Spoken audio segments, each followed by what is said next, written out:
بسم اللہ الرحمن الرحیم۔ سورہ یوسف 12واں پارہ، آیت نمبر 36 سے لے کر 40 تک کا ترجمہ یہ ہے: وَدَخَلَ مَعَهُ السِّجْنَ فَتَيَانِ،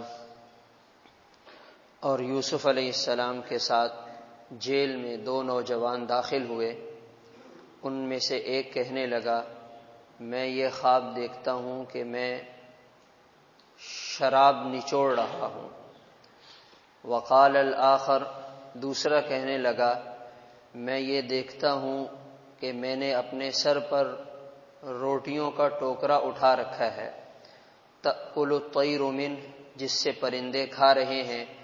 نبئنا بتأویلی، آپ ہمیں اس کی تعبیر بتائیے، ہم آپ کو نیک آدمی سمجھتے ہیں۔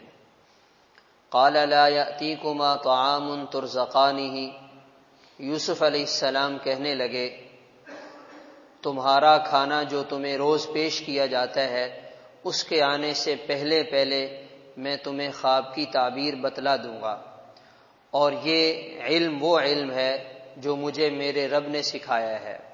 انی ترکت ملت قوم لا یؤمنون باللہ، میں نے ان لوگوں کی ملت کو چھوڑ دیا جو اللہ پر ایمان نہیں رکھتے تھے، آخرت کے منکر تھے۔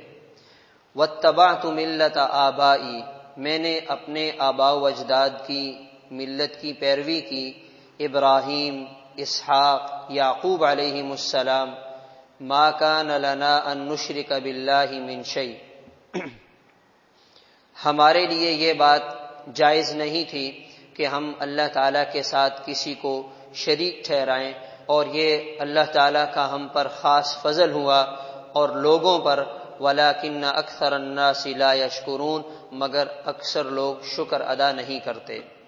اے میرے جیل کے دو ساتھیوں، ذرا بتاؤ، اَأَرْبَابٌ مُتَفَرِّقُونَ خَيْرٌ، بہت سارے متفرق خدا بنا لینا یہ بہتر ہے، أَمِ اللَّهُ الْوَاحِدُ الْقَهَّارُ، یا ایک واحد اللہ جو ہر چیز پر غالب ہے، اسے معبود بنا لینا بہتر ہے۔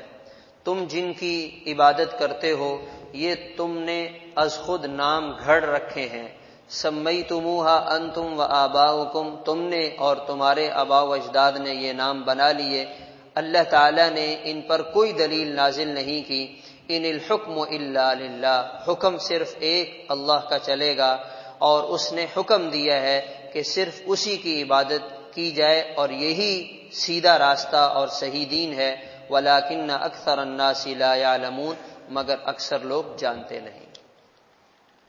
یہ حضرت یوسف علیہ السلام کے واقعے کا اگلا مرحلہ ہے۔ جیل میں چلے گئے، جیل میں جب گئے تو وہاں دو نوجوان غلام ان کے ساتھ جیل میں قید کر دیے گئے۔ ان پر یہ الزام تھا کہ انہوں نے بادشاہ کو قتل کرنے کی کوشش کی ہے، کھانے میں زہر ملا کر بادشاہ کو دینے کی کوشش کی، اس کا پتہ چل گیا تو الزام میں ان دونوں کو جیل میں ڈال دیا۔ ایک قصوروار تھا جو بادشاہ کے کھانے بنانے کا ذمہ دار تھا، اور دوسرا جو بادشاہ کو مشروبات پلانے کا کام کرتا تھا وہ بے قصور تھا، وہ بلا وجہ الزام میں پکڑا گیا۔ جب یہ جیل میں گئے تو انہوں نے خواب دیکھا، اور خواب کی تعبیر حضرت یوسف علیہ السلام کے پاس پوچھنے کے لیے آئے۔ اپنا خواب بتا دیا کہ میں دیکھ رہا ہوں کہ میں بادشاہ کے لیے شراب تیار کرتا ہوں، پیش کرتا ہوں۔ دوسرے نے کہا کہ روٹیوں کا ٹوکرا ہے، اس میں سے پرندے کھا رہے ہیں۔ تو کہنے لگے، ہم آپ کو آئے ہیں جیل میں، دیکھ رہے ہیں، آپ کی دن رات کی ترتیب نوٹ کر رہے ہیں، آپ کی گفتگو کو چیک کر رہے ہیں، تو ہمیں آپ نیک آدمی معلوم ہوتے ہیں، اور آپ ہمیں ہمارے خواب کے بارے میں بتائیے اس کی کیا تعبیر ہے۔ اب اس میں حضرت یوسف علیہ السلام نے انہیں پہلے تو تسلی دی، آپ بیٹھو، صحیح جگہ آئے ہو، تمہیں خواب کی تعبیر پتہ چل جائے گی، زیادہ دیر بھی نہیں ہوگی، مگر اس سے زیادہ ایک ضروری بات ہے، میں وہ تمہیں پہلے بتانا چاہتا ہوں۔ پھر انہیں اللہ تعالیٰ کی توحید کی دعوت دی ہے۔ علماء فرماتے ہیں جب کسی انسان کے دل میں کسی کی عقیدت اور احترام بیٹھ جائے تو اس عقیدت اور احترام کو دنیا کے لیے کیش کروانے کے بجائے آخرت کے لیے استعمال کرنا چاہیے. یعنی سامنے والا آپ کی بات کو لے رہا ہے اور آپ کی بات کو اہمیت دیتا ہے، تو آپ اس چیز کو دنیا کے لیے استعمال کرنے کے بجائے آخرت کے لیے استعمال کریں، اس کو آخرت کی طرف متوجہ کریں، آپ اس کو اللہ کے دین کی دعوت دیں. ہمارے ہاں اس چیز میں کمی ہے، بلکہ بعض دفعہ ہوتا کیا ہے، وہ لوگ جو یہ روپ اختیار کر لیتے ہیں جو نیک لوگوں کا ہے، ان کی عقیدت لوگوں کے دلوں میں آتی ہے، لوگ ان کے پاس جاتے ہیں تو وہ ان کی عقیدت سے دنیا کا فائدہ اٹھانے کی کوشش کرتے ہیں. یعنی سامنے والے کی آخرت بنے یا نہ بنے، لیکن یہ بہروپیے اپنی دنیا ضرور بنا لیتے ہیں کسی بھی نام پہ، کسی بھی عنوان پہ.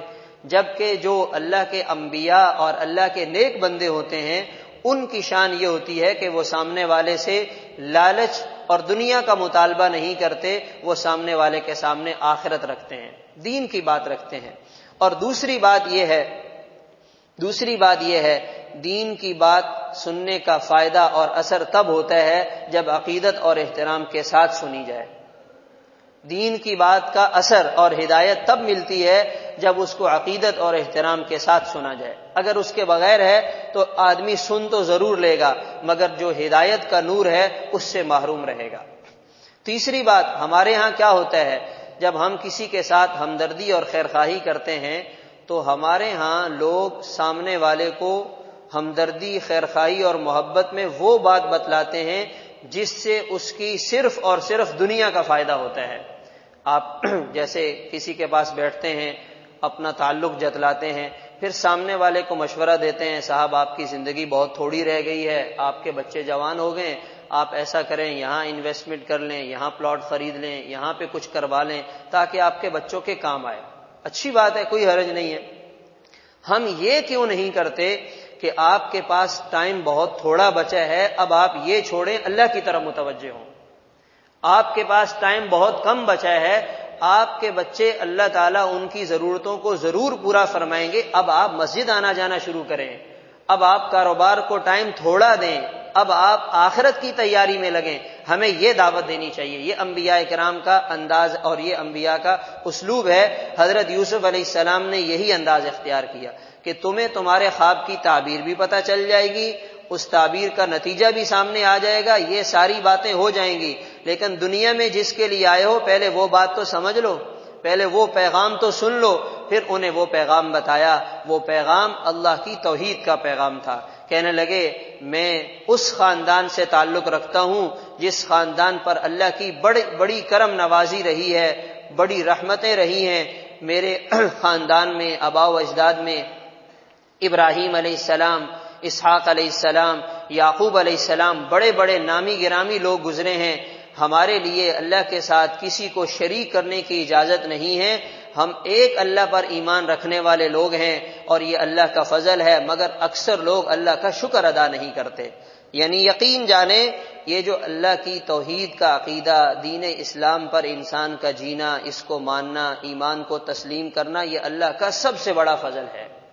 ایک آدمی کو آپ سب کچھ دے دیں، کاروبار بھی دے دیں، امریکہ کی نیشنلٹی بھی دے دیں، اس کو وہاں کی اچھی نوکری بھی مل جائے، سب کچھ مل جائے اور اس سے اس کا ایمان لے لیں تو یہ گھاٹے کا سودا ہے، یہ نقصان کا سودا ہے. اور اگر ایک آدمی کے پاس ایمان موجود ہے اور اس کے بدلے میں اس سے سب کچھ لے لیا جائے تو یہ نفع کا سودا ہے. یہ اللہ کا فضل اور مہربانی اس پر ہے کہ اللہ تعالیٰ نے اس کو ایمان کی دولت سے مالا مال کر دیا. تو ہمیں اللہ کا دن رات شکر ادا کرنا چاہیے. یا اللہ آپ کا شکر ہے ہم مسلمان ہیں. اگر کوئی ہمارے پاکستان میں رہتے ہوئے عیسائی گھرانے میں پیدا ہو جاتا کیا بنتا اس کا؟ آج اگر ایک عیسائی بھی پاکستان میں مسلمان ہونے کا سوچتا ہے نا، ارادہ کرتا ہے، تو اسے 10 دفعہ دائیں بائیں دیکھنا پڑتا ہے کہ مسلمان تو ہو جاؤں گا مگر میرے مستقبل کا کیا بنے گا، میرے خاندان کا کیا بنے گا، میں جن حالات کا سامنا کروں گا اس سے میری بچت کیسے ہوگی. ہمیں تو الحمدللہ اللہ تعالیٰ نے ہر طرح کی آزمائش سے، ہر طرح کے امتحان سے محفوظ رکھتے ہوئے ایسے گھرانے میں پیدا کیا. عقیدہ توحید ہماری گود میں ہے. اللہ نے ہمیں ایسے ماحول میں، ایسے گھرانے میں عقیدہ توحید دیا جہاں کوئی امتحان نہیں آیا، اس پر اللہ کا شکر ادا کیا جائے۔ اور پھر اللہ کی توحید کو مزید کھول کر بتایا کہ اے میرے ساتھ جیل میں میرے 2 ساتھیوں، ذرا یہ بتاؤ، یہ انداز کتنا محبت والا ہے۔ یعنی یہ نہیں ہے کہ تم کافر ہو یا اجنبی ہو، میرا تمہارا کیا تعلق ہے۔ کہنے لگے ہم ایک ہی جیل کے قیدی ہیں، ہم ایک ہی جیل میں رہ رہے ہیں، ایک ساتھ آئے ہیں، ذرا یہ تو بتاؤ، ایک آدمی اپنے لیے 10 خدا بنا لیتا ہے، 10 معبود بنا لیتا ہے، اور دوسری جگہ اللہ تعالیٰ نے فرمایا وہ 10 معبود اور 10 آقا ایسے ہیں جو بد مزاج ہیں، ایک کہتا ہے کھڑا ہو جا، ایک کہتا ہے بیٹھ جا، ایک کہتا ہے کام کر، ایک کہتا ہے آرام کر۔ اب اس غلام کا کیا بنے گا جس کا واسطہ ایسے لوگوں سے پڑ جائے؟ یا ایک اللہ جو واحد اور قہار ہے، اس ایک کو راضی کرنے ہیں، اس ایک کی ماننی ہے، اس ایک کی فرما برداری کرنی ہے، تم ذرا خود بتاؤ اس میں بہتر بات کون سی ہے؟ تو ظاہر سی بات ہے ایک اللہ کی بات ماننا آسان ہے اور 10 آقاؤں کو راضی رکھنا مشکل ہے۔ ایک اللہ کو راضی کرنا آسان ہے، دنیا والوں کو راضی رکھنا مشکل ہے۔ ایک اللہ کے سامنے ایک آنسو بہائیں گے، وہ ساری زندگی کے ماضی کے گناہوں کو صاف کر دے گا، دنیا والوں کی منت سماجت کرتے رہیں گے، وہ کبھی بھی خوش نہیں ہو سکتے۔ اور آج کا مسلمان اللہ تعالیٰ کو ناراض کر کے دنیا والوں کے پیچھے بھاگ رہا ہے، ان کو راضی کرنے میں لگا ہوا ہے۔ تو جو ان کے پیچھے پڑے گا زندگی ختم ہو جائے گی، یہ کبھی کسی سے راضی نہیں ہوں گے۔ ہاں یہ ضرور ہے جب انسان مر جائے گا تو قبر میں آ کے فاتحہ پڑھ لیں گے، بولیں گے چلو بھائی اب کام ختم ہو گیا۔ زندگی میں راضی نہیں ہوں گے، مرنے کے بعد راضی ہو جائیں گے۔ تو انسان کو اس ایک ذات کو راضی کرنے کی فکر کرنی چاہیے جو آرام سے راضی ہو جاتی ہے، جو مان جاتا ہے، جو معاف کر دیتا ہے۔ ان الحکم الا للہ، حکم بھی اسی کا چلے گا اور عبادت بھی اسی کی ہوگی اور مرضی بھی اسی کی چلے گی۔ جو اس کو منا لے گا وہ کامیاب انسان ہے، اور جس نے اس کو نہ منایا اس سے بڑا کوئی ناکام انسان نہیں ہے۔ ذالک الدین القیم ولکن اکثر الناس لا یعلمون، یہی صحیح راستہ اور صحیح دین ہے مگر اکثر لوگ اس کو جانتے نہیں۔ اللہ تعالی عمل کی توفیق عطا فرمائے۔ اللہم